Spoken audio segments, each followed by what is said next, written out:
Halo, selamat datang di channel YouTube Tombos. Kali ini saya mau sharing ke teman-teman semua, apa sih perbedaan saat kita mau mengaktifkan BPJS Kesehatan yang nonaktif menjadi peserta bukan penerima upah atau bayar mandiri. Itu ada dua pilihan, yaitu dengan masa tunggu 14 hari atau tanpa masa tunggu 14 hari. Nah, cara ceknya gimana? Teman-teman masuk ke WA Pandawa ya, WA Pandawa. Lalu nanti teman-teman bisa pilih menu administrasi. Nah, di sini bisa klik di sini formulirnya. Teman-teman tinggal klik aja, ini resmi ya dari BPJS Kesehatan. Nah, teman-teman bisa pilih yang pengaktifan kembali status kepesertaan. Kita klik aja. Nah, di sini pilih ya yang pindah jenis peserta nonaktif menjadi PBPU atau mandiri. Nah, kita klik lagi. Nah, di sini ada dua pilihan. Ini yang masih jadi kebingungan ya bagi teman-teman itu. Jadi ada dua pilihan dengan masa tunggu 14 hari atau tanpa masa tunggu 14 hari. Nah, sebenarnya bedanya apa? Nah, kalau teman-teman tinggal klik yang dengan masa tunggu 14 hari, teman-teman tinggal klik selanjutnya. Di sini ada penjelasan. Di sini penjelasannya itu pembayaran iurannya paling lambat 14 hari atau 30 hari sejak pendaftaran. Ya, cuma itu doang. Nah, tapi kalau misalnya kita pilih yang tanpa masa tunggu, ini kita klik lagi selanjutnya. Nih, kalau misalnya kita milih opsi tanpa masa tunggu 14 hari, kita akan membayar iuran seluruh anggota keluarga sejak tidak aktif. Ini jebakan, teman-teman. Hati-hati, ini jebakan. Ini saya bakal kasih lagi penjelasannya yang lebih jelas di Twitter ya, di Twitternya, di X-nya BPJS Kesehatan. Jadi, kalau teman-teman pilih yang tanpa masa tunggu ya, yang tanpa masa tunggu, maka pesertanya bakal menjadi peserta PBPU tanpa dikenakan masa tunggu 14 hari dan membayar iuran sejak nonaktif.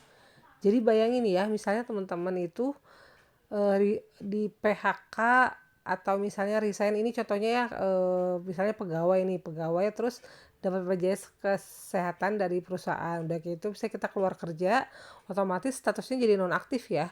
Nah, misalnya di awal tahun Januari, terus udah kayak gitu, nah kita mau mengaktifin lagi di bulan September, itu bakal dikenakan iuran sejak nonaktif, teman-teman. Jadi dari Januari sampai September itu bakal dikenakan iuran untuk semua anggota keluarga. Itu teman-teman harus hati-hati.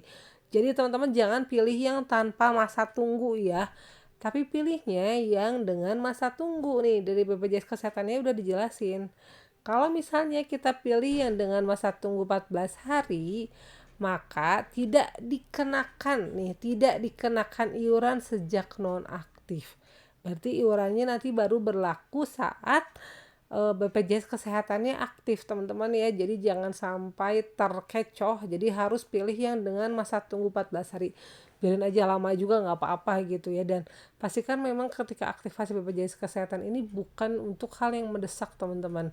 Jadi mungkin saya takutnya ya banyak yang orang-orang terdesak, misalnya butuh saat itu, pilih yang tanpa masa tunggu, tapi ternyata iurannya itu harus kita bayar dari sejak nonaktif. Nah, ini contohnya, ini ada yang curhat, teman-teman. Ini di BPJS di Twitter ya. Ini asli, bukan asli sih.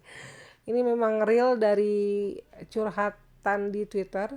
Jadi kalau yang saya pahami itu, yang bersangkutan itu nonaktif tuh dari sejak Maret, dan ini ada 5 orang ya anggota keluarganya dari Maret, dan lalu mengaktifkannya di bulan September. Ini tiap orang kena 1 juta. Ini kelas 1 nih, ini kelas 1, berarti kan 150.000 kali 7 itu wajar 1.050.000 ya. Ini 1, 2, 3, 4, 5 dikenakan iuran 5 juta. Bayangin teman-teman, punya duit dari mana ini 5 juta, padahal gara-gara sistemnya yang nggak jelas gitu ya. Ini tuh kayaknya sistem si BPJS Kesehatannya kurang clear gitu. Jadi kalau misalnya kita nggak baca berkali-kali itu ya kitanya bisa kejebak. Jadi teman-teman hati-hati banget ya kalau mau mengaktifkan lagi BPJS Kesehatan yang awalnya nonaktif, pilih yang dengan masa tunggu.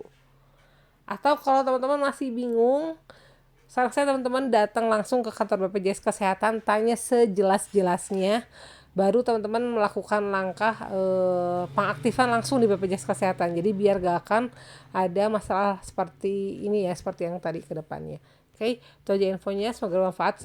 Kalau ada teman-teman semua suka dengan video, jangan lupa klik like, subscribe akun ini. Dan kalau ada pertanyaan silahkan tanya di kolom komentar. Terima kasih.